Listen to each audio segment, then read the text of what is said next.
பார்க்கிறோம். சங்கீதம் 10 தாவீது பல அதிகாரங்களில் தனக்கு நேரிட்ட பிரச்சனைகளுக்காக தேவனை நோக்கி அவர் விண்ணப்பம் பண்ணியிருக்கும் போது இந்த சங்கீதம் 10:17 அவர்கள் இருதயத்தை ஸ்திரப்படுத்துவீர் என்கிறார். அவர்கள் இருதயம் என்பது சிறுமைப்பட்டவர்களை குறிக்கிறது.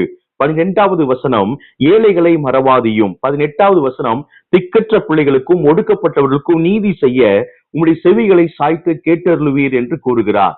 சிறுமைப்பட்டவர்களுக்கு நடக்கிற ஒரு அநியாயத்துக்காக இவர் தேவனை நோக்கி வேண்டிக் கொள்வதை நாம் பார்க்கிறோம். துன்மார்க்கன் எப்படிப்பட்டவனாக இருக்கிறான்?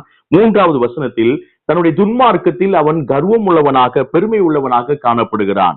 6வது வசனத்தில் தான் அசைக்கப்படுவதில்லை என்றும் தீங்கு என்னை அணுகுவதில்லை என்றும் அவன் தன் இருதயத்தில் சொல்லிக் கொடுக்கிறான். 11வது வசனத்தில் தேவன் காண மாட்டார், தேவன் விசாரிப்பதில்லை என்று தன்னுடைய இருதயத்தில் சொல்லிக் கொள்கிறான்.